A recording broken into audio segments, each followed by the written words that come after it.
എല്ലാവർക്കും എൻ്റെ ഏറ്റവും വിനീതമായ നമസ്കാരം.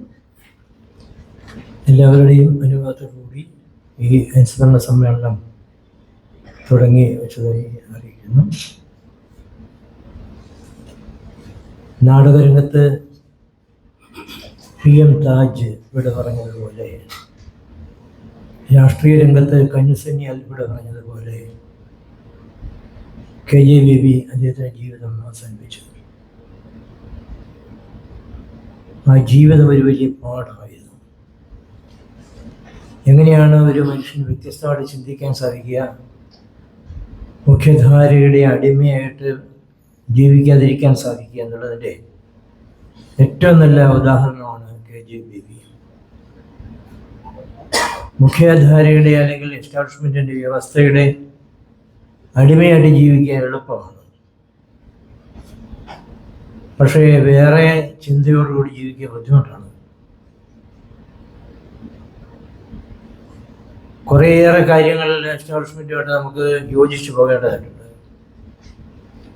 മനുഷ്യനെ തല്ലുന്ന, സമരക്കാരെ തല്ലുന്ന പോലീസിന് ശമ്പളം കൊടുക്കുന്ന ടാക്സ് നമ്മളും കൂടെ കൊടുക്കാതിരിക്കാൻ പറ്റില്ല. ആ രീതിയിൽ ഒരുപാട് കാര്യങ്ങളിൽ ഒരു വ്യവസ്ഥയായിട്ട് നമുക്ക് യോജിച്ചു പോകേണ്ടതായിട്ടുണ്ട്. എന്നാൽ ഒരുപാട് കാര്യങ്ങളിൽ സ്വയം തീരുമാനിക്കാൻ കഴിവുള്ള ഒരുപാട് സന്ദർഭങ്ങളിൽ നമുക്ക് മാറി സഞ്ചരിക്കാൻ സാധിക്കും. അതിൻ്റെ ഏറ്റവും നല്ല ഉദാഹരണമാണ് KJ ബേബി. ഈ സമ്മേളനം തന്നെ വിളിക്കുന്നത് ആരും നിർബന്ധിച്ചിട്ടല്ല, ഏതെങ്കിലും ഒരു സംഘടനയുടെ ആഹ്വാനപ്രകാരം നടത്തുന്നതല്ല, സ്വയം തോന്നുകയാണ്. FBയിൽ ഒരുപാട് പോസ്റ്റുകളുണ്ടായി. അദ്ദേഹത്തിൻ്റെ ചിത്രം വെച്ചിട്ട് അദ്ദേഹത്തിൻ്റെ ജീവിതത്തിൻ്റെ ഓരോ രംഗങ്ങളെയും ഓർമ്മിച്ചെടുത്തുകൊണ്ട് ഒരുപാട് പോസ്റ്റുകൾ ഉണ്ടായി. ഈ പോസ്റ്റുകൾ ഇട്ടവരാരും തന്നെ ആരുടെ ആഹ്വാനം അനുസരിച്ച് ചെയ്തതല്ല. വാസ്തവത്തിൽ KJ ബേബിക്ക് സ്നേഹം ഉണ്ടായിരുന്ന, അല്ലെങ്കിൽ KJ ബേബി ഏതെങ്കിലും തരത്തിൽ പെട്ട് പ്രവർത്തിക്കാൻ ഇടയായ ആ സംഘടന ഇന്ന് നിലവിലില്ല. അപ്പോൾ അതുകൊണ്ട് ആ സംഘടനയ്ക്ക് ആഹ്വാനിക്കാൻ ആരുമില്ല. പക്ഷേ ആളുകൾ മുന്നോട്ട് വരികയാണ്. FB പോസ്റ്റ് ഇടാൻ വേണ്ടി മത്സരിക്കുകയാണ് ഒരുപാട് പേര്. ഈ മരണവിവരം അറിഞ്ഞപ്പോൾ തന്നെ FB പോസ്റ്റുകൾ വന്നു തുടങ്ങുക. ഏതാണ്ട് 100-ലധികം ഫേസ്ബുക്ക് പോസ്റ്റുകൾ വന്നിരിക്കുന്നു. അത് 100ഉം വെറുതെ ഒരു ആദരാഞ്ജലി എന്ന് പറഞ്ഞുകൊണ്ടല്ല. എന്തുകൊണ്ട് KJ ബേബിക്ക് വേണ്ടി ഞാൻ ഈ പോസ്റ്റ് ഇടുന്നു എന്ന് ഏതെങ്കിലും തരത്തിൽ സമർത്ഥിച്ചുകൊണ്ടുള്ള പോസ്റ്റുകളാണ് FBയിൽ നമ്മൾ കണ്ടത് മുഴുവൻ. എന്താണ് ആ ജീവിതം? എങ്ങനെയാണ് ആ ജീവിതം നമുക്ക് മാതൃകയാകുന്ന, അത്ഭുതമാകുന്നത്? ഒരു സാധാരണ കുടിയേറ്റക്കാരനായിരുന്നു KJ ബേബി. ഇപ്പോഴേ വയനാട്ടിൽ നടന്ന ഉരുൾപൊട്ടൽ ശ്രദ്ധിച്ചാൽ നമുക്കറിയാം, ആ നാട്ടിലെ ആദിവാസികൾ ആരും മരിച്ചിട്ടില്ല. 400ഓളം ആളുകൾ മരിച്ചു പോയിട്ടുണ്ട്. അതിലെല്ലാവരും തന്നെ കുടിയേറ്റക്കാരാണ്. ആകെ കൂടി പെട്ടുപോയൊരു ആദിവാസി കുടുംബത്തെ പോലീസ് രക്ഷപ്പെടുത്തുകയാണ് ചെയ്തത്. അതിലും മരിച്ചിട്ടില്ല. പ്രകൃതിയുമായിട്ട് ഇണങ്ങി യോജിച്ച് ജീവിക്കാൻ പഠിച്ചവർ, തലമുറകളായിട്ട് ജീവിക്കാൻ പഠിച്ചവർ, പ്രകൃതിയെ മനസ്സിലാക്കിയിട്ടുള്ളവരെ ഈ ദുരിതം ബാധിച്ചില്ല എന്ന് പറഞ്ഞാൽ അവർ പെട്ടില്ല. അവർക്കറിയാം എങ്ങനെയെങ്കിലുമൊക്കെ മാറി താമസിക്കാനോ ഒക്കെ അവർക്കറിയാം. പെട്ടതെല്ലാം പുറത്തുനിന്ന് വന്ന ആൾക്കാരാണ്. പുറത്തുനിന്ന് വന്ന ആൾക്കാരെന്ന് പറഞ്ഞാൽ കുടിയേറ്റക്കാർ എങ്ങനെയാണ് അവിടെ എത്തിയത്? ജീവിക്കാൻ ഇവിടെ മാർഗമില്ലാത്തതുകൊണ്ട്. എന്തുകൊണ്ടാണ് നമ്മൾ ഗൾഫിൽ പോകുന്നത്? എന്തുകൊണ്ടാണ് പഴയ മലയാളി സിലോണിലേക്ക് പോയത്? എന്തുകൊണ്ടാണ് പഴയ മലയാളി ബർമയിൽ പോയത്? എന്തുകൊണ്ടാണ് സിംഗപ്പൂരിലും മലേഷ്യയിലൊക്കെ പോയി അവിടെയുള്ള റബ്ബർ തൊഴിലാളികളായിട്ട്, റബ്ബർ ടാപ്പിംഗ് തൊഴിലാളികളായിട്ട് നമ്മുടെ നാട്ടിലെ ആളുകൾ മാറിയത്? അവിടേക്ക് എന്തുകൊണ്ടാണ് INA ഉണ്ടായത്? അവിടേക്ക് എന്തുകൊണ്ടാണ് മലയാളി സമാജങ്ങൾ ഉണ്ടായത്? ഇവിടെ ജീവിക്കാൻ മാർഗമില്ലാത്തതുകൊണ്ട്. എന്തുകൊണ്ടാണ് ആസാമിൽ നിന്നും ബംഗാളിൽ നിന്നും മറ്റ് സംസ്ഥാനങ്ങളിൽ നിന്നും ആളുകൾ ധാരാളമായിട്ട് കേരളത്തിലേക്ക് വരുന്നത്? അവിടെ ജീവിക്കാൻ നിർവാഹമില്ലാത്തതുണ്ട്. ഇന്ത്യയിൽ വലിയ പ്രത്യേകത ജാതി വ്യവസ്ഥയാണല്ലോ. ജാതി വ്യവസ്ഥ അനുസരിച്ച് അവർ നമ്മളെ പഠിപ്പിച്ചിരിക്കുന്നത്, മനുസ്മൃതി നമ്മളെ പഠിപ്പിച്ചിരിക്കുന്നത് ചില കാര്യങ്ങൾ ചെയ്യുവാൻ നമ്മൾ ബാധ്യസ്ഥരാണെന്നുള്ളതാണ്. കുലത്തൊഴിൽ ചെയ്യാൻ നീ ബാധ്യസ്ഥനാണ്. കുലത്തൊഴിൽ ചെയ്യരുതെന്നാണ് എൻ്റെ അഭിപ്രായം കേട്ടോ. രാഷ്ട്രീയ പാർട്ടികളൊക്കെ പാരമ്പര്യ തൊഴിലുകൾ നിലനിർത്തണം, സംരക്ഷിക്കണം എന്നൊക്കെ പറയുമ്പോൾ ആരും പാരമ്പര്യ തൊഴിലുകൾ ചെയ്യരുതെന്നാണ് എൻ്റെ അഭിപ്രായം. കാര്യം തൊഴിലിന് മാന്യതയില്ലാത്ത ഒരു ഇന്ത്യയാണ് നമ്മുടേത്. തൊഴിലിന് മാന്യത കൽപ്പിക്കാതിരുന്ന മനുസ്മൃതിയാണ്. അതുകൊണ്ടാണ് ആളുകൾക്ക് വേറെ സ്ഥലത്ത് പോയി താമസിക്കേണ്ടത്. മനുസ്മൃതി പഠിപ്പിച്ചത് ചില ആളുകൾ ജോലി ചെയ്യുവാൻ ബാധ്യതയുള്ളവരാണ്, കൂലി കൊടുക്കേണ്ട കാര്യമേ ഇല്ല. മറ്റു ചില ആളുകൾ ജോലി ചെയ്യാതിരിക്കാൻ ബാധ്യതയുള്ളവരാണ്. അവരെ മറ്റുള്ളവർ ചെയ്യുന്ന ജോലിയുടെ ഫലം അനുഭവിക്കുക മാത്രമേ ആകാവൂ. ബ്രാഹ്മണ സമൂഹത്തിന് പ്രധാനപ്പെട്ട ഒറ്റപ്പണി മാത്രമേ ഉള്ളൂ, അത് പൂജാകർമ്മമാണ്. ഇനി എല്ലാവർക്കും പൂജിക്കാൻ ഇടമില്ലെങ്കിൽ എന്ത് ചെയ്യും? ഇന്ത്യക്കാർ വളരെ ഗംഭീരമായ മാർഗം കണ്ടുപിടിച്ചിട്ടുണ്ട്, ഭിക്ഷാടനം. തെണ്ടൽ എന്നാണ് നമ്മൾ ഒരാളിൽ പറയുന്നത്. ഭിക്ഷാടനം വളരെ മാന്യമായിട്ടുള്ളൊരു കാര്യമാണ് ഇന്ത്യൻ സമൂഹത്തിൽ. ഭിക്ഷാടനം എന്നല്ല പറയുന്നത്, ധർമ്മം എന്ന് പറയുന്നത്. ഭിക്ഷക്കാരനെ തെണ്ടിയെ നമ്മൾ പറയുന്നത് ധർമ്മക്കാരൻ എന്നാണ്. ധർമ്മം കൊടുക്കുക വലിയ പ്രധാനപ്പെട്ട ഒരു കാര്യമാണ്. അപ്പൊ ഈ രണ്ട് കാര്യങ്ങൾ മാത്രമേ ബ്രാഹ്മണ സമൂഹം ചെയ്യാവൂ. ഇത് മനുസ്മൃതി ഒരു നിയമം പോലെ ഉണ്ടാക്കിയത് മാത്രമല്ല, ഇന്ത്യയുടെ വലിയ പ്രശ്നം അതാണ്. ഇത് ദൈവമാണ് കൽപ്പിച്ചിരിക്കുന്നതെന്ന് ഈ സമൂഹത്തെ പറഞ്ഞ് വിശ്വസിപ്പിക്കാൻ അവർക്ക് സാധിച്ചു. അതുകൊണ്ട് എൻ്റെ വ്യക്തിപരമായ അഭിപ്രായം, എന്നും ആദ്യത്തെ സമരം ദൈവത്തിനെതിരെയായിരിക്കണം. ദൈവമാണ് ഈ പണി പറ്റിച്ചെങ്കിൽ ആ ദൈവത്തെ ആദ്യം നമുക്ക് നിരസിക്കാതിരിക്കാൻ നിർവാഹമില്ല. ദൈവത്തെ പറഞ്ഞാണ് ഭീഷണിപ്പെടുത്തുന്നത്. നീ ഇത് ചെയ്യാൻ ബാധ്യസ്ഥനാണ്, നീ ക്ഷുരകനാണ്, നീ ക്ഷൗരം ചെയ്തുകൊണ്ടേയിരിക്കണം, നീയും നിന്റെ മക്കളും അവരുടെ മക്കളും ഒക്കെ അവസാന കാലം വരെ, ലോകാവസാനം വരെ ക്ഷൗരം ചെയ്തുകൊണ്ടേയിരിക്കണം. ഇത് ദൈവകൽപ്പനയാണെന്ന് പറഞ്ഞാൽ ആ ദൈവത്തെ നിരസിക്കുകയാണ് ആദ്യം ചെയ്യേണ്ടത്. പിന്നീട് ജാതിയെ നിരസിക്കണം. ഇങ്ങനെ മാത്രമേ മാറ്റം ഉണ്ടാവുള്ളൂ. ദൈവത്തെ സംരക്ഷിച്ചുകൊണ്ട് എങ്ങനെയാണ് മുന്നോട്ട് കൊണ്ടുപോകാൻ സാധിക്കുക? ആദ്യകാലം തൊട്ടേ KJBB പള്ളിയിൽ പോകുന്നതിനെതിരായിരുന്നു. ഇപ്പോൾ 2 ദിവസം മുമ്പ് മരിച്ച് നാളെ മറ്റേ നമ്മൾ പുനലൂർ വെച്ച് സംസ്കരിക്കാൻ പോകുന്ന ഒരു ബോംബെ മലയാളിയുണ്ട്, മനോജ് ജോൺ എന്നാണ് അദ്ദേഹത്തിൻ്റെ പേര്. അദ്ദേഹം ഇതുപോലെയാണ്, കുട്ടിക്കാലം തൊട്ടേ പള്ളിയെ ധിക്കരിക്കുന്നതാണ്. സത്യം ഈ പുരോഗമന സാഹിത്യകാരന്മാര് അല്ലെങ്കിൽ പുരോഗമന സാംസ്കാരിക പ്രവർത്തകര്, മതവിമർശനം നടത്തുന്നവര് ആദ്യം അവരവരുടെ ബാല്യകാല പരിസരത്തിൽ പരിചയപ്പെട്ട പുസ്തകങ്ങളെ ആദ്യം നിരസിക്കാണ് വേണ്ടത്. ഞാൻ ഭഗവത്ഗീത നിരസിച്ച ഒരാളാണ്. ഭഗവത്ഗീത യുദ്ധത്തിന് വേണ്ടി ഉണ്ടാക്കിയ പുസ്തകമാണ്, അതുകൊണ്ട് അത് നല്ല പുസ്തകമല്ല എന്ന് ഉറക്കെ പറഞ്ഞ ഒരാളാണ്. ഓരോ ബാല്യകാല മതപരിസരമുള്ളവരും ആദ്യം നിരസിക്കേണ്ടത് അവരുടെ വേദപുസ്തകങ്ങളെയാണ്. വേദപുസ്തകങ്ങളെ സംരക്ഷിച്ചുകൊണ്ട് കമ്മ്യൂണിസ്റ്റുമാരെ വെച്ചുകൊണ്ട് കൂടെ സംരക്ഷിക്കാൻ സാധിക്കില്ല. കമ്മ്യൂണിസ്റ്റത്തിന് ഇത് മനസ്സിലാവാത്തൊരു കാര്യമാണ്. അത് KJBB MG ശശിയുമായിട്ടുള്ള ഇന്റർവ്യൂവിൽ പറയുന്നുണ്ട്. കമ്മ്യൂണിസത്തിന് ശരിയായിട്ട് മനസ്സിലാകാത്തതാണ് കേരളത്തിലെ ജാതി വ്യവസ്ഥ, അടിമ വ്യവസ്ഥ. വിശ്വാസമാണ് അതിൻ്റെ പ്രശ്നം എന്ന് പറയുന്നത്.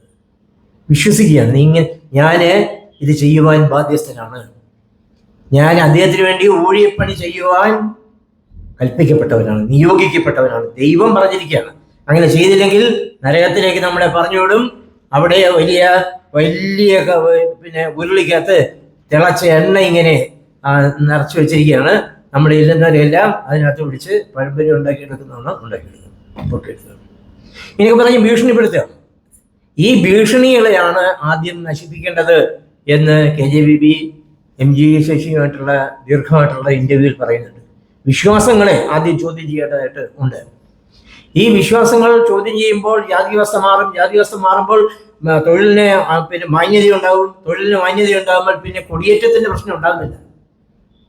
കാഞ്ഞിരപ്പള്ളിയിൽ നിന്നും കോട്ടയത്ത് നിന്നും ഒരുപാട് സ്ഥലങ്ങളിൽ നിന്നും ആളുകൾ മലബാറിലേക്ക് കുടിയേറി പാർത്തു. സർക്കാർ തന്നെ കൊണ്ടുപോയി.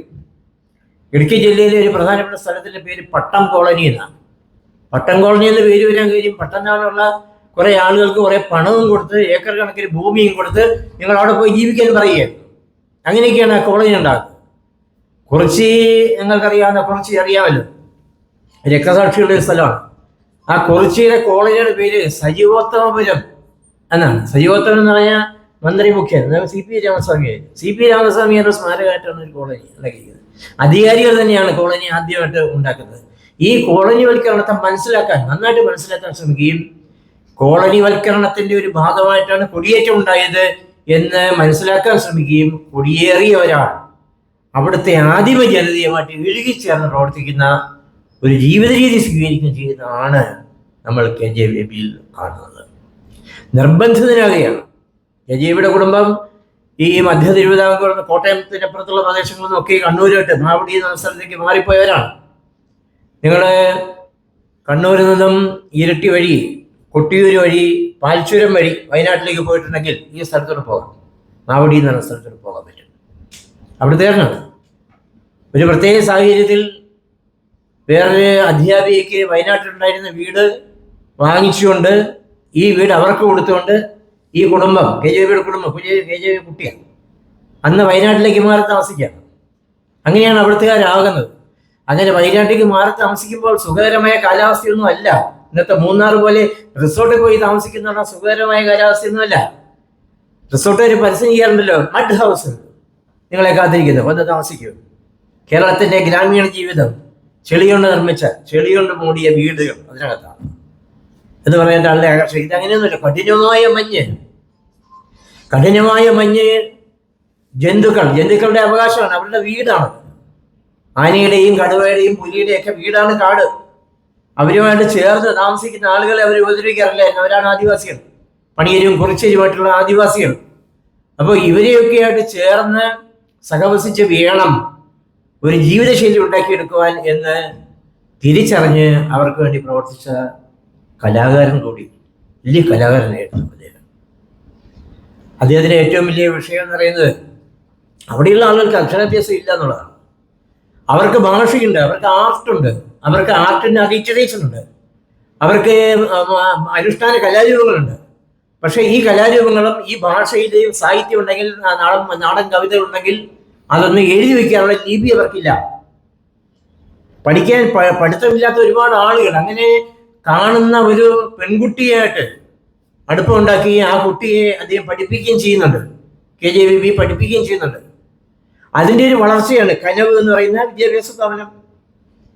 നമുക്ക് ചിന്തിക്കാൻ സാധിക്കില്ല അങ്ങനെ ഒരു വിദ്യാഭ്യാസ സ്ഥാപനമുണ്ട്. എന്നിപ്പോൾ കുട്ടികൾ എന്താ, ഇപ്പോൾ പിന്നെ എൻ്റെ കൊച്ചുമോള് 2ാം ക്ലാസ്സിലാണ് പഠിക്കുന്നത്. ഒരു കുട്ടി ഇങ്ങനെ കൈ ഇങ്ങനെ ഉയർത്തി വെച്ചിരിക്കുന്ന ഒരു പിന്നെ ചിത്രം കൊടുത്തിരിക്കുന്നത്. ആ ചിത്രത്തിന് ഇപ്പം മലയാളം എന്നൊന്നും പറയത്തില്ല കേട്ടോ, സോഷ്യൽ സയൻസ് എന്നൊന്നും പേരില്ല, ഇത് ഉദ്ഘനനം എന്നൊരു പേരാണ്. അറിയാം നിങ്ങൾക്ക്. എനിക്ക് നിങ്ങളുടെ സംഘടനയുടെ പേര് പോലെ പറയാൻ പറ്റാത്തൊരു പേരാണ് കേട്ടോ. നിങ്ങളുടെ സംഘടനയുടെ പേര് എനിക്ക് പറയാൻ പറ്റാത്തൊരു പേരല്ല. എന്താണെന്ന് എനിക്കതൊരു മനസ്സിലായിട്ടില്ല. പേര് പിടിക്കാനൊരു സാധ്യതയില്ല. ആ പേര് മാറ്റി മലയാളത്തിൻ്റെ ഒരു പേരുണ്ടാക്കുകയാണ് കേരളത്തിൽ പേര് പിടിക്കാനുള്ള ഏറ്റവും നല്ല കാര്യം. ആം ആദ്മി പാർട്ടി എന്തുകൊണ്ട് സാറാ ജോസഫ്, MN കാരശ്ശേരിയൊക്കെ പോയിട്ട് പോലും പേര് പിടിക്കാതിരുന്നത് ആ പാർട്ടിയുടെ പേരിൻ്റെ പ്രശ്നമാണ്, നമ്മുടെ പേരല്ല. DMK പോലും ഇവിടെ പേര് പിടിക്കില്ല. അതുപോലെയാണ് ഈ എൻ്റെ വീട്ടിലേക്ക് വന്ന് നോക്കുന്നതാണ് മലയാളം. ഈ മലയാളം എന്ന് അവർ പറയുന്നില്ല. ഒരു സാംസ്കാരിക പ്രവർത്തനത്തിലൂടെ ഒരു ഭാഷയെ ഒളിച്ചു കടത്തുകയാണ്. നമുക്ക് താല്പര്യമില്ലാത്തൊരു ഭാഷ. ഒരു പ്രധാനമന്ത്രി അത് ഈ ഭാഷയിൽ മാത്രമേ സംസാരിക്കുള്ളൂ.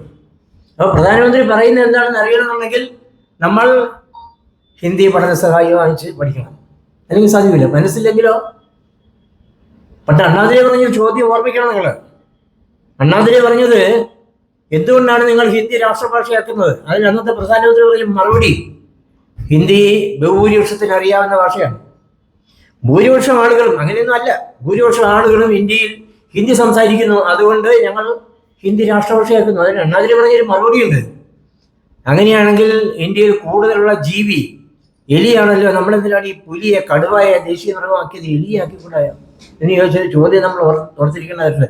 അഭിമാനമുള്ള ഭാഷാഭിമാനികളായിട്ടുള്ള ആരും ഓർത്തിരിക്കേണ്ടതായിട്ടുണ്ട്. ഈ ഭാഷാഭിമാനം കുറിച്ചിലുണ്ടോ, പണിയരിലുണ്ടോ? ഉണ്ട്. പക്ഷേ അവരുടെ മുമ്പിലുള്ള ഏറ്റവും വലിയ ശത്രു നമ്മുടെ മലയാളം. അമ്മ മലയാളമാണ് കുറിച്ചിയുടെ മുമ്പിലുള്ള ഏറ്റവും വലിയ ശത്രു. അവർ കഷ്ടിച്ച് ഈ വാക്കുകൾ എഴുതുന്നത് അവർക്കുള്ള ഇപ്പം അവരുടെ ഒരുപാട് കവികളുണ്ടായിരുന്നു. സുകുമാരൻ, ചാരികദ്ധ അടക്കമുള്ള ധാരാളം കവികൾ അവരുടെ ആ സമൂഹത്തിൽ നിന്നുണ്ടായിട്ടുണ്ട്. അവരൊക്കെ മലയാളത്തിലാണ് എഴുതുന്നത്. ലിപി ഉപയോഗിക്കുന്ന മലയാളത്തിലാണ്. മലയാള ലിപി ഉപയോഗിച്ചോ അല്ലെങ്കിൽ തമിഴ് ലിപി ഉപയോഗിച്ചോ ഒക്കെയാണ് മാവില ഭാഷയിലോ അല്ലെങ്കിൽ കുറിശി ഭാഷയിലോ പണിയ ഭാഷയിലോ നമ്മുടെ ഭാഷയായിട്ട് വളരെ അടുപ്പുള്ള മലവച്ചുകാരനെ സംവിധാനം ചെയ്ത കെഞ്ചിര എന്ന് പറയുന്ന പണിയ ഭാഷയിലുള്ള ചിത്രത്തിന് ഞാനൊരു പാട്ട് എഴുതിയിട്ടുണ്ട്. അത് പണിയ ഭാഷയില്ല, വളരെ എളുപ്പമാണ്. നമ്മുടെ ഭാഷ തന്നെയാണ്. ചെറിയ ചില അക്ഷര വ്യത്യാസം മാത്രം ചെയ്താൽ അത് പണിയ ഭാഷയായി പോകും. ആ രീതിയിലാണ് അവരുടെ നമ്മൾ ചില മറിഞ്ഞു വീഴുമ്പോൾ ചിലപ്പോൾ ഹിന്ദി സംസാരിച്ചു പോകില്ല നമ്മൾ. അങ്ങനെയാണ്. അപകടം പറ്റുമ്പോൾ നമ്മൾ ഹിന്ദിയോ അല്ലെങ്കിൽ വേറെ അമേരിക്കൻ ഭാഷയോ സ്വാഹിലിയോ ഈ ചൈനീസോ ഒക്കെ അറിയാതെ നമ്മൾ അവരിന്ന് വന്നു പോകും എന്ന് പറയുന്നവരെ ഈ ഭാഷയ്ക്ക് ലിപി ഉണ്ടാക്കാൻ ശ്രമിച്ച ആള് ഈ ഭാഷയിൽ എങ്ങനെ വിദ്യാഭ്യാസം ചെയ്യാം? വിദ്യാഭ്യാസം ഇപ്പോൾ ഈ കൊച്ചുകുട്ടി, എൻ്റെ കൊച്ചുകുട്ടി ഈ ഉദ്ഗ്രഥനത്തിന്റെ പരീക്ഷയാണ്. ഇങ്ങനെ കൈ രണ്ടും പൊക്കി നിൽക്കുകയാണ്. കൈ രണ്ടും പൊക്കി നിൽക്കുന്ന ഈ കുട്ടി എന്ത് ചെയ്യുന്നു എന്നാണ് ചോദ്യം. ഈ കുട്ടി അവള് പറയുന്നത് ഈ കുട്ടി നോക്കുന്നു. ഉത്തരം അതല്ല, ചാടുന്നു എന്നുള്ളതാണ് ഉത്തരം. ജമ്പിങ് അതാണ് ഉത്തരം. അത് നോക്കുന്ന ഇല്ലയോ, നോക്കിക്കൂടായോ? അങ്ങനെയല്ല, സിലബസിൽ ജമ്പിങ് എന്നാണ്. അതുകൊണ്ട് ഈ സിലബസാണ് പഠിപ്പിക്കേണ്ടത്. അപ്പോൾ കുട്ടി സ്വാഭാവികമായിട്ട് നോക്കുന്നു എന്ന് പറഞ്ഞാൽ ആ കുട്ടിക്ക് മാർക്ക് കിട്ടില്ല. ജമ്പിങ് എന്ന് തന്നെ പറയണം, ചാടുന്നു എന്ന് തന്നെ പറയണം. അല്ലെങ്കിൽ സിലബസിൽ അതാണ്. സിലബസ് ആരുണ്ടാക്കിയതാണ്? സിലബസ് ഉണ്ടാക്കുന്ന കുട്ടികൾക്ക് വല്ല പങ്കുണ്ടോ? ഒരു പങ്കുമില്ല. അത് വേറെ ആളുകൾ എന്തായാലും പഴയ സിലബസ് നിർമ്മാതാക്കളിൽ നിന്ന് പുതിയ സിലബസ് നിർമ്മാതാക്കൾ ഒരുപാട് വ്യത്യാസപ്പെട്ടു കേട്ടോ. പണ്ട് അങ്ങനെയല്ല. പണ്ട് ഈ എഴുത്തച്ഛൻ ഇപ്പുറത്തോട്ടൊരു കവിത അവർക്ക് താല്പര്യമില്ലായിരുന്നു. അങ്ങനെയാണ്. നമ്മുടെ ഒരു സുഹൃത്ത് കുറെ കവിത, ഞാൻ വിഷയത്തിൽ നിന്ന് മറിക്കൂല, നമ്മൾ ഒരു സുഹൃത്ത് കുറെ കവിതകൾ എഴുതിയിട്ട് പാലക്കാട്ടുള്ള അദ്ദേഹത്തിൻ്റെ അടുത്ത സുഹൃത്തായിട്ടുള്ള ഒരു അധ്യാപനെ ഏൽപ്പിച്ചു. അദ്ദേഹത്തിൻ്റെ അച്ഛൻ പണ്ട് കാണിക്കാൻ വേണ്ടിയിട്ട് കാണിച്ചിട്ട് തിരിച്ചു കൊണ്ടുവന്നിട്ട് പറയേ അച്ഛൻ്റെ ഒരു അഭിപ്രായം പറയുന്നുണ്ട്. അതായത് വള്ളത്തോളിന് ശേഷം മലയാളത്തിൽ കവികൾ ആരും ഉണ്ടായിട്ടില്ല എന്ന് അവനോടൊന്ന് പറയുക എന്ന് പറഞ്ഞു. അപ്പോൾ ഈ സുഹൃത്ത് പറഞ്ഞ സന്തോഷമായി. കാര്യം എൻ്റെ അച്ഛൻ പറയുന്നത് കാളിദാസിന് ശേഷം ഇന്ത്യയിൽ ഒരു കവി ഉണ്ടായിട്ടില്ലെന്നാണ്. അവിടെയാണ് നിൽക്കുന്നത്. ആ നിൽപ്പിൽ നിന്ന് ഒരുപാട് മാറിയിട്ടുണ്ട്. ഇപ്പൊ ഗോത്രഭാഷയിൽ പെടുന്ന കവിതകൾ പഠിക്കാനായിട്ട് വെച്ചിട്ടുണ്ട്. പിന്നെ ധനുജയുടെ പുസ്തകം, ഒരു മാലിന്യങ്ങൾ സംസ്കരിക്കുന്ന തൊഴിലാളിയുടെ പുസ്തകം ജീവകഥ, അത് കാലിക്കറ്റ് യൂണിവേഴ്സിറ്റിയിലും കണ്ണൂർ യൂണിവേഴ്സിറ്റിയിലും പഠിക്കാൻ വെച്ചിരിക്കുന്നത് ഒരുപാട് പുസ്തകങ്ങൾ. പല ആളുകളുടെയും ഈ പുറമേക്ക് മാറി നിർത്തണമെന്ന ആ നെല്ലിമരം പുല്ലാണെന്ന് പറയുന്ന പുസ്തകം പ്രധാനപ്പെട്ട ഒരു പേരാണ് കേട്ട. നെല്ലിമരം എന്ന് പറയുമ്പോൾ നെല്ലിയിരുന്ന് ഉലുത്താൻ മോഹം, അതിനകത്ത് വീഴുന്ന സ്വർണ്ണക്കനികളെടുത്തുനിന്ന് നുണയാൻ മോഹം എന്നൊക്കെ പറയുന്നിടത്താണ് ഈ 70കളിൽ ജീവിച്ച ദളിത പറയുന്നത്. എനിക്ക് അങ്ങനെ ജീവിതമൊന്നും ഇല്ലായിരുന്നു, അതുകൊണ്ട് ആ നെല്ലിമരം എനിക്ക് പുല്ലാണെന്ന് പറയുന്നത്. ആ നെല്ലിമരം പുല്ലാണെന്ന് പറയുന്ന പുസ്തകം കോട്ടയം യൂണിവേഴ്സിറ്റി പഠിപ്പിക്കാൻ വെച്ചിട്ടുണ്ട്. അന്നത്തെ കാര്യം മാറി. KJBB ചെയ്യുന്ന ഇത്തരം യൂണിവേഴ്സിറ്റി പഠന രീതി പോലുമില്ല. ഇഷ്ടമുള്ളത് പഠിക്കുക, ഇഷ്ടമുള്ളത് മനസ്സിലാക്കുക. KJBBയുടെ മരണ സമയത്ത് അദ്ദേഹത്തെ സംസ്കരിക്കുന്ന സമയത്ത് അദ്ദേഹത്തിൻ്റെ മകള് ഒരു ബാവുൽ പാട്ട് പാടുകയാണ്. അടുത്ത കാലത്ത് നമ്മൾ അങ്ങനെ കണ്ടത് യാമിനി കൃഷ്ണമൂർത്തി മരിക്കുമ്പോൾ അവരുടെ ശിഷ്യകൾ നൃത്തം ചെയ്യുന്നത് കണ്ടതാണ്. അതുപോലെ ബാവുൽ പാട്ട് പാടി ആണ് KJBBയെ ആ ചുതിയിലേക്ക് കടത്തി കൊടുക്കുന്നത്. അതാ വിദ്യാഭ്യാസത്തിന്റെ പ്രത്യേകതയാണ്. ഒരാൾക്ക് പാട്ട് പാടാനാണ് താല്പര്യമെങ്കിൽ അയാളെ നല്ല പാട്ടുകാരനൊക്കെ. കനവിൽ നിന്ന് കനവിന്റെ വിദ്യാഭ്യാസ രീതി കൊണ്ട് സിനിമക്കാരുണ്ടായി അവിടെ നിന്ന്. കനവ് തന്നെ സിനിമ എടുത്തിട്ടുണ്ട്. ഗുഡ എന്ന് പറഞ്ഞ സിനിമ എടുത്തിട്ടുണ്ട്. കൂട് എന്നാണ് അതിന്റെ അർത്ഥം. അതായത് അർത്ഥം കൊണ്ടാകുന്ന സമയത്ത് സ്ത്രീകളെ മാറ്റിയിരുന്ന ഒരു സ്ഥലം എന്നുള്ള അർത്ഥത്തിൽ അവരുടെ ഒരു പടമുണ്ട്. അവിടുത്തെ വിദ്യാഭ്യാസ രീതി എനിക്ക് അത്ഭുതം നേരിയ ഒരു സന്ദർഭമുണ്ട്. ഞാൻ ഈ കനവിലെ കുട്ടികളെയും KJBBയും കാണുന്ന ഒരു ദിവസം അവർക്ക് ആർക്കും എന്നെ അറിയില്ലല്ലോ. ഈ കുട്ടികൾക്ക് ആർക്കും എന്നെ അറിയില്ല. KJBB ഈ കുട്ടികളെ പരിചയപ്പെടുത്തുക. ഇതാണ് ചാർവാകൻ എഴുതിയ കവി. പിന്നെ കുട്ടികൾ പറയാൻ പരിചയപ്പെടുത്തുക. ഇങ്ങനെയാണ് വിദ്യാഭ്യാസം. കവിയല്ല പരിചയപ്പെടുന്നത്, കവിതയാണ് പരിചയപ്പെടുന്നത്.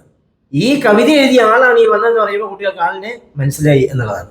ഈ രീതിയിലുള്ളൊരു വിദ്യാഭ്യാസമായിരുന്നു അവിടെ നടത്തിയിരുന്നത്. അസാധാരണമായിട്ടുള്ള ഒരു വിദ്യാഭ്യാസ രീതി. കുട്ടികളെ ആരെങ്കിലും പഠിപ്പിക്കുന്ന, ആരെങ്കിലും ഉണ്ടാക്കി വെച്ചിരിക്കുന്ന സിലബസിന് അതീതമായിട്ട് പഠിപ്പിക്കുക. അത് അദ്ദേഹത്തിന് വലിയൊരു ജീവിത ധർമ്മമായിട്ട് അദ്ദേഹം വിചാരിച്ചിരുന്നു. നടുകെത്തിയ നാടകം, അത് ഏതാണ്ട് 500-ലധികം വേദികളിൽ അവതരിപ്പിച്ച തെരുവ് നാടകമാണ് കേരളത്തിൽ. ജയിലിൽ അവതരിപ്പിച്ച നാടകം, ജയിലിൽ നാടകം അവതരിപ്പിക്കുക. അതായത് നാടകത്തിൽ അഭിനയിക്കുന്നവരെല്ലാവരും പിടിച്ച് ജയിലിലിരിക്കുകയാണ്. ലോക്കപ്പിലാക്കുക, ജയിലിലാക്കുക, ജയിലിൽ അവർ നാടകം കളിക്കുക. ആ നാടകത്തിൽപ്പെട്ട പ്രതികളെ വെറുതെ വിടുന്ന ഒരു രംഗമുണ്ട്. ആ രംഗം പോലീസ് ഇൻസ്പെക്ടറോട് കോടതി ചോദിക്കുക, നിങ്ങൾ ഈ നാടകം കണ്ടോ? എന്തുകൊണ്ടാണ് നിങ്ങൾ ഇവരെ ജയിലിൽ പിടിച്ചിട്ടത്? അത് നിരോധിക്കപ്പെട്ട നാടകം ഇവർ അഭിനയിച്ചു എന്നുള്ളതുകൊണ്ടാണ്. നിങ്ങൾ ഈ നാടകം കണ്ടോ? ഞാൻ കണ്ടു. എങ്ങനെയുണ്ട് ഈ നാടകം? നല്ല നാടകമാണ്. അപ്പോൾ ഈ ജഡ്ജി ഈ കുറ്റപത്രം, ഇവർക്കെതിരെയുള്ള കുറ്റപത്രം ചുരുട്ടി ഡസ്റ്റ്ബിനിലേക്ക് ഇട്ടുമെന്നാണ് പറയുന്നത്, ചവറ്റുകൂട്ടിലേക്ക് ഇട്ടുമെന്നാണ് പറയുന്നത്. അപ്പോൾ നാടകം കാണാനുള്ള ഒരു സന്ദർഭം പോലീസുകാർക്ക് ജയിലിൽ ഒരുക്കി കൊടുത്ത ആളാണ് KJBB. നടുകെത്തിയ നാടകം എന്ന് പറയുന്നത് നാടകത്തിന്റെ എല്ലാ ചുറ്റവട്ടങ്ങളെയും ഇല്ലാതാക്കിയതാണ്. അന്ന് അതൊരു വലിയ ഫോഴ്സ് ആയിരുന്നു കേട്ടോ. 70കളിൽ അടിയന്തരാവസ്ഥക്കെതിരെ പല മൂവ്മെന്റുകളും ഉണ്ടായിരുന്നല്ലോ. ഇവിടെ എം പി മൻമോഹന്റെ നേതൃത്വത്തിൽ മൂവ്മെന്റ് ഉണ്ടായിരുന്നു, പരിവർത്തനവാദികളുടെ ഒരു മൂവ്മെന്റ് ഉണ്ടായിരുന്നു, MA ജോണും മറ്റും അടക്കമുള്ള ഒരു മൂവ്മെന്റ് വേറെ ഉണ്ടായിരുന്നു. അക്കൂട്ടത്തിൽ വളരെ ശക്തമായിട്ടുണ്ടായിരുന്ന ഒരു മൂവ്മെന്റ് ആണ് അന്നത്തെ സാംസ്കാരിക വേദി. സാംസ്കാരിക വേദിയുടെ ആഭിമുഖ്യത്തിലാണ് ഈ നാടകീയത അവതരിപ്പിക്കുന്നത് എന്ന് KJB മനസ്സിലാക്കുന്ന ഒരു സിവിക് പറയുമ്പോഴാണ്. അദ്ദേഹത്തിന് ഈ സാംസ്കാരിക വേദി എന്നുള്ള പേരൊന്നുമില്ല. അദ്ദേഹം ആദ്യമായിട്ടൊരു നാടക ട്രൂപ്പിന് പേരിട്ടത് സീറോ തിയേറ്റേഴ്സ് എന്നാണ്. ഒന്നുമില്ലാത്തവര് സീറോ. അവർ മാനന്തവാടിയിൽ പാട്ട് മത്സരത്തിന് പോയൊരു കഥയുണ്ട്. മാനന്തവാടിയിൽ വലിയ പാട്ട് മത്സരം, ഗാന മത്സരങ്ങൾ നടക്കുക. ഒരുപാട് ആളുകൾ ഓർക്കസ്ട്ര സഹിതം വന്നിരിപ്പുണ്ട്. ഈ സീറോ തിയേറ്റേഴ്സ് നിന്നും KJB 6 പേരുമായിട്ട് അവിടെ പോയിട്ടുണ്ട് ഇതിൽ പങ്കെടുക്കാനായിട്ട്. ഒരു ഓർക്കസ്ട്രയിൽ ഇവരുടെ കയ്യിൽ ഒരു സാധനമില്ല. ആകെ കൂടിയുള്ളത് ബാവലിപ്പുഴയിൽ നിന്നും പറക്കിയെടുത്ത ഉരുളൻ കല്ലുകൾ. ഈ കല്ലുകൾ ഒരു തുണിക്കകത്ത് കെട്ടി ഇങ്ങനെ അടിക്കുമ്പോൾ ചെറിയ കിലുകിൽ എന്ന ശബ്ദം കേൾക്കും. ഇത് മാത്രമാണ് താളം. അപ്പോൾ സ്റ്റേജിലേക്ക് ഇന്ന് കയറിയപ്പോൾ സംഘാടകർ ചോദിച്ച്, നിങ്ങൾക്ക് എന്തെല്ലാം സൗകര്യങ്ങളാണ് വേണ്ടത്? അപ്പോൾ KJB പറഞ്ഞ സൗകര്യം ഇത് മുഴുവൻ എടുത്തു മാറ്റണം എന്നുള്ളതാണ്. ഇവിടെ ഇരിക്കുന്ന എല്ലാ സാധനവും എടുത്തു മാറ്റണം. എടുത്തു മാറ്റിയിട്ട് ഈ ഗായകരെല്ലാം താഴെ ഇരിക്കുക. താഴെ ഇരുന്നിട്ടാണ് വയനാട് വയനാട് എന്നുള്ള ആ പാട്ട് പാടുന്നത്. നാട് വീട് വയനാട്, വളരെ പ്രസിദ്ധമായിട്ടുള്ള ഒരു പാട്ടാണ്. അവർക്ക് 1 സമ്മാനം കിട്ടി. 1 സമ്മാനം ഗിറ്റാറായിരുന്നു. ഗിറ്റാറും വായിച്ചുകൊണ്ടാണ് അന്ന് അവർ തിരിച്ചു പോരുന്നത്. ആ സമയത്താണ് എന്തുകൊണ്ട് ഈ ജീവിതങ്ങളെ നാടകമായിട്ട് ആവിഷ്കരിച്ചുകൂടാ എന്നുള്ള ചിന്ത ഒരു ആദിവാസിയുടെ തന്നെ ഒരു അന്വേഷണത്തിന്റെ ഭാഗമായിട്ട് KJBക്ക് തോന്നുന്നു. അദ്ദേഹം അങ്ങനെയാണ് ആ നാടകം ഉണ്ടാക്കുന്നത്. ആ നാടകം കളിക്കാൻ സഹായിച്ചത് സിവിക് സാമ്പത്തികമായിട്ടും എല്ലാം സഹായിച്ചത് സിവിക് ആ നാടകം വയനാട്ടിൽ നിന്ന് പുറത്തേക്ക് വന്നു. ഒരുപാട് സ്ഥലങ്ങൾ, കേരളത്തിൽ ഒരുപാട് സ്ഥലങ്ങളിൽ അന്ന് അവതരിപ്പിച്ച നാടകങ്ങളുടെ കൂട്ടത്തിൽ അന്ന് മധുമാസ്റ്ററുടെയും ഒരു പ്രധാനപ്പെട്ട നാടകം കടമനിട്ടയുടെ പിന്നെ കവിതകളൊക്കെ വെച്ചുള്ള നാടകം അന്നുണ്ടായിരുന്നു. അതുപോലെ തന്നെ സ്പാർട്ടക്കസ് ഉണ്ടായിരുന്നു. അങ്ങനെയുള്ള നാടകങ്ങളുടെ ഒരു വലിയ നാടകത്തിലൂടെ സമൂഹത്തിൽ ചില കാര്യങ്ങൾ ബോധ്യപ്പെടുത്താം എന്ന ഒരു കാലം 70കളുടെ മധ്യത്തോടുകൂടി അടിയന്തരാവസ്ഥയ്ക്ക് ആ കഴിയുന്ന ആ സന്ദർഭത്തോടുകൂടി ഉണ്ടായി. ഉണ്ടായ ഒരു പ്രധാനപ്പെട്ട നാടകമാണ് നാടകീയ. നാടകീയ അവതരിപ്പിക്കാൻ സമ്മതിച്ചില്ല. അതിൽ അഭിനയിച്ച നടന്മാരെയും നടികളെയും അത് കാണാൻ നിന്ന ആളുകളെയും എല്ലാവരെയും പിടിച്ച് ജയിലിലിട്ടു. പക്ഷേ പിൽക്കാലത്ത് ആ നാടകത്തിന് ഏറ്റവും നല്ല ഗ്രാമീണ നാടകത്തിനുള്ള അവാർഡ് കിട്ടി. ആ നാടകം കോഴിക്കോട് യൂണിവേഴ്സിറ്റിയിൽ പഠിക്കാനൊക്കെ വെച്ചു. അതുമാത്രമല്ല, ഇപ്പോഴും തെരുവ് നാടകങ്ങളെ കുറിച്ച് പഠിപ്പിക്കുമ്പോൾ ഒരു പ്രധാനപ്പെട്ട പാഠപുസ്തകം KJBയുടെ നാടകീയ എന്ന പാഠപുസ്തകമാണ്, എന്ന നാടകമാണ്. പ്രധാനപ്പെട്ട ഒരു കാര്യമാണത്. നമുക്ക് ഇപ്പോൾ ഒരു തെരുവ് നാടകം അവതരിപ്പിക്കാനുള്ള ധൈര്യം ഉണ്ടോ? കഷ്ടിച്ച് ശാസ്ത്രാഹിത്യ പരിഷത്തുകാരാണ് തെരുവ് നാടകം അവതരിപ്പിക്കുന്നത്. ഒരുപാട് കാലത്ത് തെരുവ് നാടകം അവതരിപ്പിച്ചാൽ ഒരു പ്രയോജനം ഉണ്ടാവാതെ പോയൊരു സമൂഹമാണ് നമ്മളത്. സ്ത്രീധനം വാങ്ങിക്കരുത് എന്നൊക്കെയുള്ള പ്രധാനപ്പെട്ട പ്രമേയങ്ങൾ അവർ ഈ തെരുവ് നാടകമായിട്ട് അവതരിപ്പിച്ചിട്ടുണ്ട്. അവിടെ ഒന്നും നമ്മൾ വിജയിച്ചില്ല. പരാജയപ്പെട്ട ജനതയാണ് നമ്മൾ കിട്ടുക. എനിക്ക് തോന്നുന്നത് എന്നെ കേൾക്കുന്നത് ഞാനടക്കമുള്ള എല്ലാവരും പരാജയപ്പെട്ടവരാണ്. ഒരുപാട് കാര്യങ്ങൾ ഏറ്റുമുട്ടി തോറ്റവരാണ്. പക്ഷെ തോൽവി നമ്മളെ പിന്നോട്ട് നയിക്കുന്നില്ല. നമ്മൾ ഇനിയും മുന്നോട്ട് പോകും. നമ്മൾ ഇനിയും ഇങ്ങനെയൊക്കെ തന്നെ പറഞ്ഞുകൊണ്ടിരിക്കും. കാര്യം നമ്മുടെ ബോധ്യങ്ങൾ ഇതാണ് എന്നുള്ളത്. നാടകീയ നാടകം ഒരു ചരിത്ര സംഭവമായിട്ട് മാറി. അദ്ദേഹത്തിന് മാവേലി മന്ത്രം എന്നാണ് പറയേണ്ടത്. മാവേലി മന്റം എന്നാണ് KJB പറയാറുള്ളത്. മാവേലി മന്റം എന്ന പുസ്തകം എന്നെ സഹായിച്ച രംഗമുണ്ട്. ആ സഹായിച്ച രംഗം എന്ന് പറയുന്നാൽ അടിമപ്പണി കേരളത്തിൽ ഉണ്ടായിരുന്നു. 1970കളുടെ അവസാനം 80കളുടെ ആദ്യം ഞാൻ ഈ മാനന്തവാടി പോകുന്ന സമയത്ത് ഇന്ന് കാണുന്ന പഴശ്ശി സ്മാരകമില്ല. പഴശ്ശിക്ക് വേണ്ടി ചെറിയൊരു കുടീരമുണ്ട് അവിടെ. അതിൻ്റെ മുകളിൽ ഒരു ആലിങ്ങനെ വളർന്ന് വേരെല്ലാം അവിടെ കിടന്ന് കയറി അവിടെ നിൽപ്പുണ്ട്. അമ്പലമാണെങ്കിലോ വള്ളിയൂർക്കാവ് അമ്പലമാണെങ്കിലോ വളരെ ചെറിയൊരു അമ്പലമാണ്. അധികം ആരാധകരൊന്നും ഇല്ലാത്ത ഒരു ഗ്രാമീണ ക്ഷേത്രമാണ്. ആ ക്ഷേത്രത്തിലാണ് അടിമ കച്ചവടം നടന്നിരുന്നത്. അന്ന് അത് ആളുകൾക്കെല്ലാം അറിയാമായിരുന്നു. പക്ഷെ ഇപ്പോഴും നിങ്ങൾ അവിടെ പോയാൽ കാണാൻ കഴിയുന്നത് ഈ ക്ഷേത്ര പുനരുദ്ധാരണം, കേരളത്തിലെ എല്ലാ ക്ഷേത്രവും പുനരുദ്ധാരണം നടത്തിയല്ലോ. അക്കൂട്ടത്തിൽ ഈ വള്ളിയൂർക്കാവും പുനരുദ്ധാരണം നടത്തിയിട്ടുണ്ട്. വളരെ വലിയൊരു അമ്പലം ആണ് അവിടെ ഉണ്ടാക്കി വെച്ചിരിക്കുന്നത്. അത് മാത്രമല്ല, അവിടുത്തെ ഭാരവാഹികൾ ഇപ്പോൾ പറയുന്നത് ഇവിടെ അടിമ കച്ചവടം നടന്നിട്ടേയില്ല എന്നാണ്. ഇതൊക്കെ വെറുതെ പറയുന്നതാണ് എന്ന് പ്രചരിപ്പിക്കുന്ന ഒരു ഭാരവാഹിത്വം അവിടെ ഉണ്ടായിരിക്കുന്നത്. അവിടെയാണ് ഈ അടിമ കച്ചവടം കേരളത്തിൽ ഉണ്ടായിരുന്നു എന്ന് നമ്മളെപ്പോലെയുള്ള ആളുകൾക്ക് തെളിവായിട്ട് എടുത്ത് കാണിക്കാൻ പറ്റുന്ന മാവേലി മന്റം എന്ന പുസ്തകമാണ്. കൈപ്പാടനെ വിൽക്കുന്നത്, കൈപ്പാടൻ ഓടിപ്പോകുന്നത്, ഇതിൻ്റെയൊക്കെ രേഖകൾ സഹിതമാണ് KJBB ആ പുസ്തകത്തിൽ പറഞ്ഞിരിക്കുന്നത്. അദ്ദേഹത്തിൻ്റെ ഭാര്യയും ചേർന്ന്, ഷെർലിയും ചേർന്ന് പള്ളികളിലും മറ്റുണ്ടായിരുന്ന ഒരുപാട് രേഖകൾ പരിശോധിച്ചു. ഒരുപാട് അടിമകളെ വിറ്റതും അവർക്ക് കൊടുത്ത വിലയും, അവർക്ക് വേണ്ടി കൊടുത്ത വിലയും, അടിമകൾ അതുമായിട്ട് പൊരുത്തപ്പെടാതെ പോയി ഓടിപ്പോയ ജീവിതങ്ങളും എല്ലാം രേഖകൾ പരിശോധിച്ച് മനസ്സിലാക്കിയതിന് ശേഷമാണ് അദ്ദേഹം ഈ നോവൽ എഴുതിയിരിക്കുന്നത്. മാവേലിയും എന്ന നോവൽ എഴുതിയിരിക്കുന്നത്. ആരും ഇത് പ്രസിദ്ധീകരിച്ചില്ല. മാതൃഭൂമി, കലാവതി പോലെയുള്ള ഭാഷാ ഭീഷണി പോലെയുള്ള അന്നത്തെ പ്രധാനപ്പെട്ട പ്രസിദ്ധീകരണങ്ങളൊന്നും ഇത് പ്രസിദ്ധീകരിച്ചില്ല. അവസാനം എങ്ങനെയെങ്കിലും പോൾ കല്ലാരനോടിനെ കൊണ്ട് മുഖേതരമൊക്കെ സംഘടിപ്പിച്ച് ഈ പുസ്തകം പ്രസിദ്ധീകരിക്കുകയാണ്. പ്രസിദ്ധീകരിച്ചപ്പോഴോ നല്ല വായനക്കാരുണ്ടായി. ആദ്യത്തെ കോപ്പി തന്നെ ഞാൻ വായിച്ചത്. ആദ്യം ഇറങ്ങിയ കോപ്പി തന്നെ പോൾ കല്ലാരനോടിന്റെ മുഖേത്രമുള്ള അദ്ദേഹം വരച്ച കാലുകൾ ചേർത്ത് ഇങ്ങനെ വെച്ചിരിക്കുന്ന ഒരു മുഖേത്രമുണ്ട്. ഒരുപാട് കാലുകൾ ഇങ്ങനെ ചേർന്നിരിക്കുന്ന മുഖേത്രം. അത് തന്നെ ഞാൻ വായിച്ചത്. അതിന് പിന്നീട് കേരള സാഹിത്യ അക്കാദമിയുടെ അവാർഡ് കിട്ടുക. കേരള സാഹിത്യ അക്കാദമിയുടെ അവാർഡ് ഒരു പ്രധാനപ്പെട്ട കാര്യമില്ല. പക്ഷേ ഇതിനെ തിരസ്കരിക്കപ്പെടും എന്ന് നിങ്ങൾ വിചാരിക്കണ്ട. പത്മനാഭ സ്വാമി പുരസ്കാരം നിരസിച്ച സമയത്ത് എന്നോട് കേരളത്തിലെ ഒരു പ്രധാനപ്പെട്ട എഴുത്തുകാരൻ പറയുന്നത്, ശ്രീകുമാരെ, അതൊരു അബദ്ധമാണ്. എൻ്റെ കാര്യം വെച്ചാൽ ഇനി ഒരു അവാർഡിനും നിങ്ങളെ പരിഗണിക്കില്ല എന്നാണ് പറഞ്ഞത്. ഞാൻ പറഞ്ഞു അത് സാരമില്ല, എന്നാലും എനിക്കിത് വാങ്ങിച്ചു കിട്ടിക്കൊണ്ടു പറ്റത്തില്ല എന്ന് പറഞ്ഞു. പിന്നീട് കീഴാളിന് അവാർഡ് കിട്ടി. പോരാട്ടം എന്നെങ്കിലും അതിജീവിക്കും എന്നുള്ളതിൻ്റെ ഒരു തെളിവാണ് മാവേലി മഞ്ചത്തിന് കിട്ടിയ കേരള സാഹിത്യ അക്കാദമി അവാർഡ്. അദ്ദേഹത്തിന്റെ നാടകം ഇത് മാത്രമല്ല കേട്ടോ. അപൂർണ എന്ന് പറയുന്ന ആദ്യ നാടകം, അതുപോലെ കുറേ നാടകങ്ങളുണ്ട്. കുറേ ചെറിയ ചെറിയ നാടകങ്ങൾ അദ്ദേഹത്തിൻ്റെതായിട്ടുണ്ട്. പിന്നീട് അദ്ദേഹം എഴുതുന്ന നോവൽ ബെസ്പർഖാന എന്ന നോവലാണ്.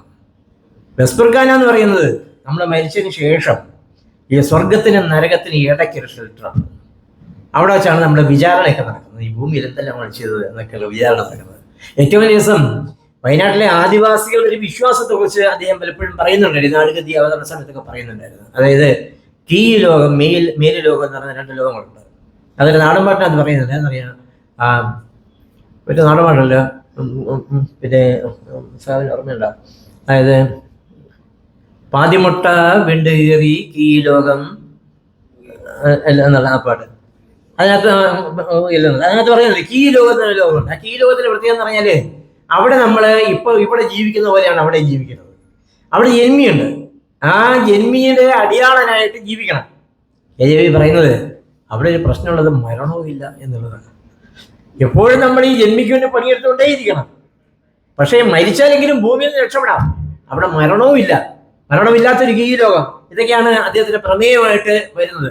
ബെസ്പർഖാന എന്നെ വ്യക്തിപരമായിട്ട് സഹായിച്ചത് അതിനകത്ത് ഒരു രംഗം എന്തെല്ലാം കാര്യങ്ങളുണ്ട്. കുടിയേറ്റത്തിന്റെ പ്രശ്നങ്ങളുണ്ട്, അവിടെയുള്ള പിന്നെ അവരുടെ ജീവിതം ആരംഭിക്കുന്നതിന്റെ പ്രശ്നങ്ങളുണ്ട്. അതെല്ലാം നിങ്ങൾ വായിച്ചിട്ടുണ്ടാകും. എന്നെ സഹായിച്ചൊരു കാര്യം എന്ന് പറഞ്ഞാല് സ്ത്രീകൾക്ക് നാടകത്തിൽ അഭിനയിക്കാൻ സന്ദർഭമില്ലാതിരുന്നൊരു കാലത്താണ് ഇതുണ്ടാകുന്നത്, ഈ കുടിയേറ്റം ഉണ്ടാകുന്നത്. സ്ത്രീകൾ ആരും നാടകരംഗത്തില്ല. എൻ്റെ കുട്ടിക്കാലത്ത് പോലുമില്ല. ഞാൻ അഭിനയിച്ച നാടകത്തിന്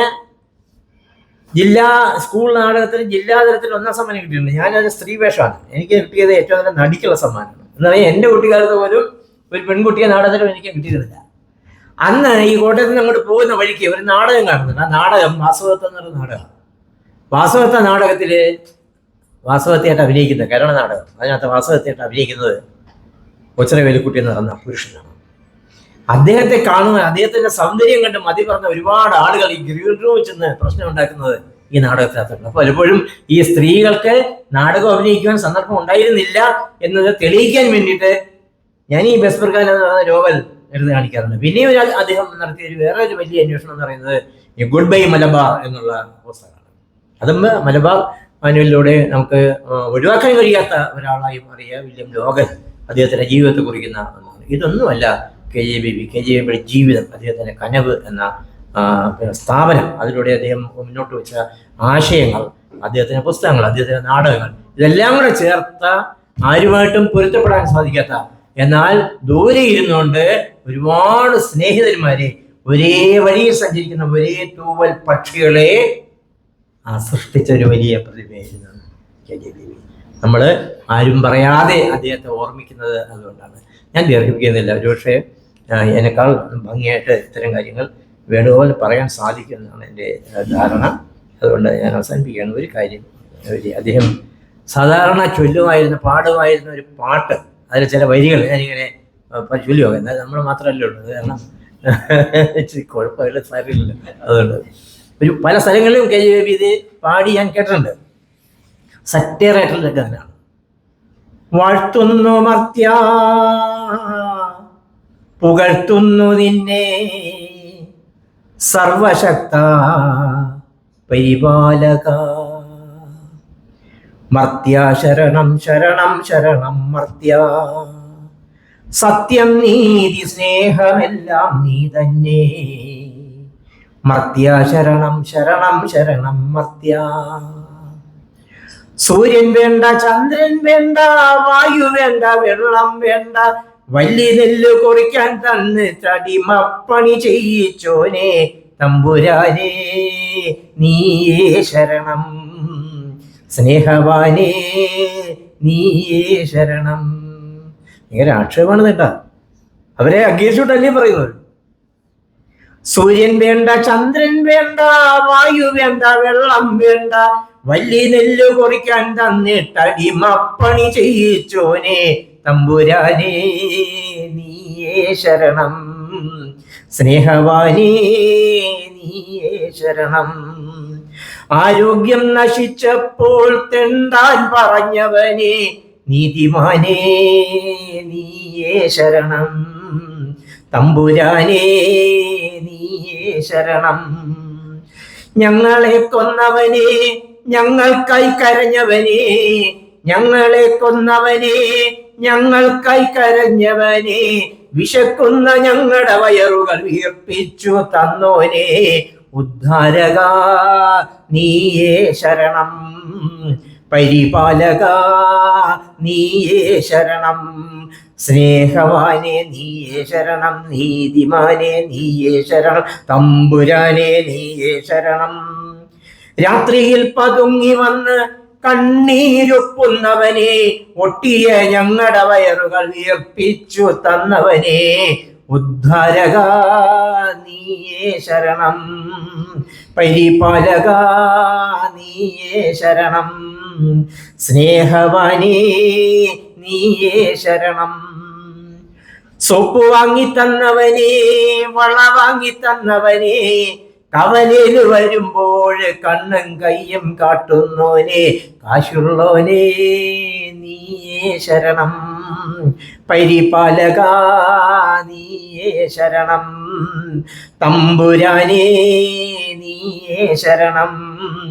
സ്നേഹവാനേ നീയേ ശരണം. പകലിലെ മാന്യ നീയേ ശരണം. സിനിമ കഴിഞ്ഞു ഞങ്ങളുടെ കൂട്ടിനായി വരുന്നോനെ, തലമുടി മുണ്ടിട്ട് പുറകെ വരുന്നോനെ, വിട്ടുജോലി നൽകുന്നോനെ, നോട്ടു നീട്ടി വിളിപ്പോനെ ഉദ്ധാരക നീയേ ശരണം.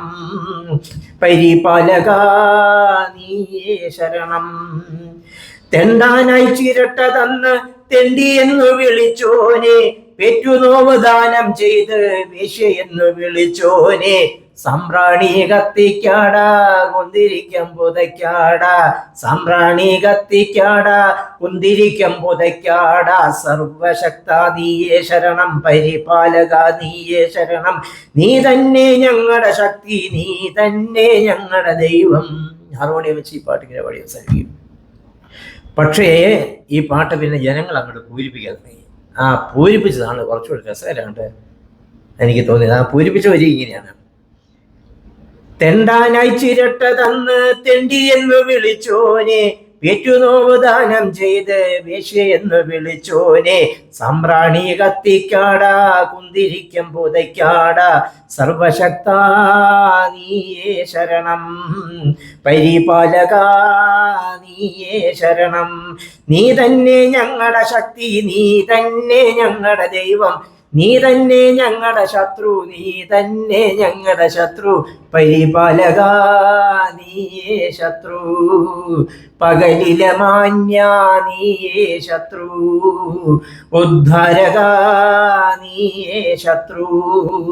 കാശുള്ളോനെ നീയേ ശത്രു. ഇതാണ് പൂരിപ്പിച്ചത്. KJV പാടുന്നതിനകത്ത് ഈ വരികളില്ല. ഇതൊക്കെയായിരുന്നു KJV. ഒരു കവിതയില്ല അദ്ദേഹത്തിൻ്റെ ഓർമ്മയ്ക്ക് വേണ്ടിയിട്ട്. അതായിരിക്കും ഒരു കവിത എഴുത്തുകാരൻ എന്നുള്ള നിലയ്ക്ക് എനിക്ക് ചെയ്യാൻ പറ്റുന്നൊരു കാര്യം എന്ന് എനിക്ക് തോന്നുന്നു. KJVയെ വളരെയധികം സ്നേഹിച്ച ഒരാൾ, AC വർക്കി എന്ന് പറയുന്ന ഒരാളാണ്. അദ്ദേഹത്തിൻ്റെ പ്രത്യേകത വയനാട്ടിലെ കടബാധ്യതയിൽപ്പെട്ട കർഷകരെ സഹായിക്കുക എന്നുള്ളതായിരുന്നു. ജപ്തി നോട്ടീസ് ബാങ്കിൽ നിന്ന് വരും. AC വർക്കിയും കൂട്ടുകാരെല്ലാം കൂടെ വിൽക്കാൻ നിർവാഹമില്ലാത്ത ഉൽപ്പന്നങ്ങളെല്ലാം കൊണ്ടുവന്ന് ബാങ്കിൽ കൊണ്ടുവരുന്നത്. അങ്ങനെയൊക്കെയുള്ള വളരെ ഗംഭീരമായ സമരമാർഗങ്ങൾ നടത്തിയ ഒരാൾ AC വർക്കി KJBയുടെ ഏറ്റവും അടുത്ത ഒരു സുഹൃത്തായിരുന്നു. ഞാൻ പങ്കെടുത്തിട്ടുള്ള പല സമരങ്ങളിൽ ഒരു വളരെ പ്രധാനപ്പെട്ട ഒരു സമരം, എറണാകുളം ജില്ലയിൽ ഒരാൾ ബാങ്കിൽ നിന്നും ലോൺ എടുക്കുന്നു. ജാമ്യക്കാരനുണ്ട്. അയാൾക്ക് പണം അടയ്ക്കാൻ സാധിക്കുന്നില്ല എന്ന് വന്നപ്പോൾ അയാൾക്ക് വസ്തുക്കളൊന്നും ഇല്ലാന്ന് മനസ്സിലായപ്പോൾ ജാമ്യക്കാരനെ പിടിക്കുന്നു. അയാൾ ഓട്ടോറിക്ഷ ഡ്രൈവറാണ്. ജാമ്യക്കാരന് ഒരു ചെറിയൊരു വീടും ഒരു 4-5 സെന്റ് പുരയിടമുണ്ട്. അത് ജപ്തി ചെയ്യാൻ തീരുമാനിക്കുന്നത്. പാർലമെന്റ് പാസ്സാക്കിയ ഒരു സർഫാസി നിയമം അനുസരിച്ച് വലിയ തുകയാണ് ഇവർ അടയ്ക്കേണ്ടത്, അല്ലെങ്കിൽ ജപ്തി ചെയ്യാം. അങ്ങനെ ഒരു തീരുമാനം ഉണ്ടായ സമയത്ത് അവിടുത്തെ വീട്ടമ്മ എന്ത് ചെയ്തെന്ന് വെച്ചാൽ ആ വീടിൻ്റെ മുന്നിൽ ഒരു ചീതയുണ്ടാക്കി. കുറേ വിറകെല്ലാം അവിടെ വെച്ച് കെട്ടിയിട്ട് ചന്ദനത്തിയെല്ലാം പോയിച്ച് ഇവരതിനെ മുകളിൽ കയറി കടന്നു. ചീതയിൽ കടന്നുകൊണ്ടുള്ളൊരു സമരം. ഞാൻ അങ്ങനെ ഒരു സമരം അതിന് മുമ്പ് കേരളത്തിൽ കണ്ടിട്ടില്ല. ഞാൻ പോയൊരു സമരം അത് കിടക്കുക. ജപ്തി ചെയ്യാൻ ആരെങ്കിലും വന്നാൽ അവർ ഈ ചീത കത്തിക്കും. അങ്ങനെ കിടക്കുകയാണ്. കോടതിയൊക്കെ ഇടപെട്ടു. എങ്ങനെയോ കുറച്ച് പൈസ കൂടെ പൈസയുടെ കാര്യത്തിലേക്ക് എന്തൊരു ഒത്തുതീർപ്പൊക്കെ ഉണ്ടാക്കി. അവിടുത്തെ ജനകീയ കമ്മിറ്റിക്കാർ അവർ പൈസയൊക്കെ പിരിച്ച് എങ്ങനെയെങ്കിലുമൊക്കെ അവർ അവിടെ നിന്ന് ആ വീടും കൂടെ വിറ്റൊക്കെ എങ്ങനെയെങ്കിലുമൊക്കെ അത് സെറ്റിൽ ചെയ്തു. അവർക്ക് കുറേ വേറെ താമസിക്കാൻ സൗകര്യം ഉണ്ടാക്കി കൊടുത്തു. ഈ ബാങ്കിലൊക്കെ ഉണ്ട് ഈ പ്രശ്നം. ഈ സർഫാസി നിയമം അനുസരിച്ച് ഒരുപാട് ആളുകളെ ദ്രോഹിക്കുന്നുണ്ട്. എവിടെയാണെങ്കിലും സമരം നടത്തിയിട്ടുണ്ട്. ഞാൻ ആ സമരം ഉദ്ഘാടനം ചെയ്തു. നമ്മുടെ കോപ്പറേറ്റീവ് ബാങ്കിൻ്റെ അടുത്ത് മുമ്പിൽ ഒരു സമരം നടത്തിയത് മാനുവൽ സഹോദരൻ ഒരാളാണ് ഇത്തരം ആളുകളെ കേരളത്തിൽ സംഘടിപ്പിച്ചുള്ളത്. എനിക്ക് അതൊക്കെ ഓർമ്മ വെച്ചുകൊണ്ടുള്ള ഒരു കവിതയാണത്. ഞാൻ ചൊല്ലിയിട്ടില്ലാത്തൊരു കവിതയാണ്. ഇതുപോലെ സർഫാസി നിയമം അനുസരിച്ച് ജപ്തി ചെയ്യാൻ തീരുമാനിക്കുന്നു. അവിടെ ആളുകളെല്ലാം കൂടെ ചേർന്നിട്ട്, അവരുടെ സുഹൃത്തുക്കളെല്ലാം കൂടെ ചേർന്നിട്ട് സഹായിച്ച് ആ വീട് നിലനിർത്താൻ ശ്രമിക്കുന്നതായിട്ടുള്ള ഒരു പോസിറ്റീവായിട്ട് കാണുന്ന ഒരു കവിതയാണ് ഇത്. റസിയ മനസ്സിൽ എന്നാണ് കവിതയുടെ പേര്. മഴ പിണങ്ങിപ്പോയ സെപ്റ്റംബറിൽ പുഴുപോലെ നേരം ഇഴഞ്ഞുപോകെ, നിഴലിൽ പൊതിയഴിച്ചുണ്ട ശേഷം തൊഴിലുറപ്പമ്മമാർ വിശ്രമിക്കേ, ഇരുളായി വന്ന തപാൽക്കാരിയെ ഒളികണ്ണാൽ നോക്കുന്നു പൈൻമരങ്ങൾ. അവൾ സ്കൂട്ടർ നിർത്തി ചിരിചുരത്തി കടലാസും പേനയും നീട്ടിയപ്പോൾ ഒരു വൃദ്ധ കൈവിറയോടെ എത്തി. റസിയ എന്നോർത്തു വരച്ചു. അതിലൊരാൾ +2 പൊട്ടിപ്പോയ ജലജയ പേപ്പർ കുടിച്ച ശേഷം ഒരു വാക്കും മിണ്ടാതെ നിന്നു പുള്ളി. വെയിലപ്പോൾ വെള്ളം കുടിക്കാൻ പോയി. വിപണിക്കരികിലെ മസ്ജിദിൽ നിന്ന് ഒരു വിലാപം കേട്ടു മൈക്കിലൂടെ.